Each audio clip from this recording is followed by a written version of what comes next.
কোটা সংস্কার আন্দোলনে দুষ্কৃতিকারীদের ধ্বংসযজ্ঞে অচল হয়ে পড়েছে নারায়ণগঞ্জের আঞ্চলিক পাসপোর্ট অফিস। এতে চরম ভোগান্তিতে পড়েছে জেলার হাজারো গ্রাহক। তবে কবে নাগাদ পুনরায় পাসপোর্ট অফিসের কাজ শুরু হবে জানা নেই কারো। জরুরি প্রয়োজনে নরসিংদী, মুন্সিগঞ্জ ও ঢাকার কেরানীগঞ্জের পাসপোর্ট অফিসের সহযোগিতা নিতে বাধ্য হচ্ছেন গ্রাহকরা। এদিকে নীলফামারীর সৈয়দপুরেও ব্যাপক ধ্বংসযজ্ঞ চালায় দুর্বৃত্তরা। জেলা প্রতিনিধিদের তথ্যছবিতে জানাচ্ছেন ইমরুল কায়েস।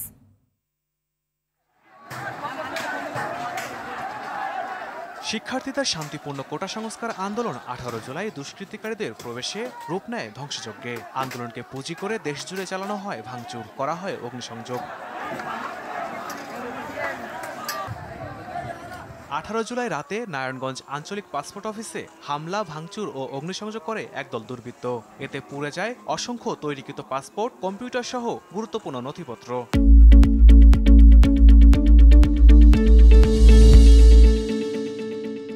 পাসপোর্ট অফিসের এমন ধ্বংসযজ্ঞে ব্যাহত হচ্ছে সেবা প্রদান। সেবা প্রার্থীরা এসে হতাশ হয়ে ফিরতে হচ্ছে।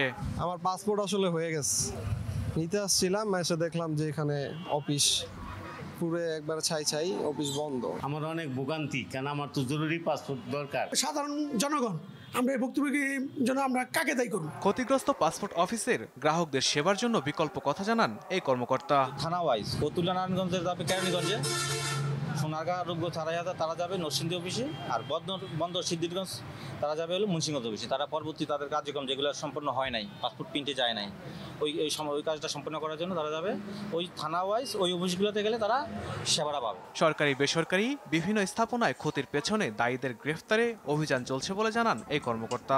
অগ্নিসংযোগ এর সাথে জড়িত ছিল এরকম গ্রেফতারের পরে কিন্তু তারা কিন্তু আমাদের কাছে প্রাথমিকভাবে যে স্বীকারোক্তিটা দিয়েছে, সেই স্বীকারোক্তিতে কিন্তু আমরা এই আমাদের নারায়ণগঞ্জ জেলার বিএনপি এবং জামাতের যারা নেতা কর্মী তাদের নাম কিন্তু আমরা পেয়েছি। আমাদের অপারেশনাল কার্যক্রমটা কিন্তু চলমান আছে এবং এটা চলমান আছে।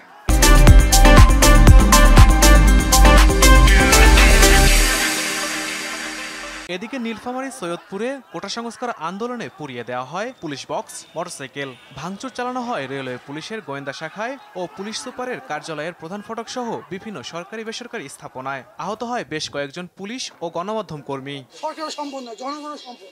এই ক্ষয়ক্ষতিটা যেটা করছে এটা জনগণের ক্ষতি। এক বেলা খাচ্ছি, দুই বেলা না খেয়ে আসি, আমরা কাকে বলতে যাব? কে আমাদেরকে দিবে? সৈয়দপুর জুড়ে চালানো নাশকতায় সদর থানায় 4টি মামলা দায়ের করা হয়। আটক করা হয় 58 জন দুষ্কৃতিকারীকে। সৈয়দপুরে 3টি মামলা, এই 3টি মামলায় এ পর্যন্ত আমাদের অ্যারেস্ট হয়েছে 41 জন। এই সর্বমোট আমাদের 58 জন অ্যারেস্ট আছে।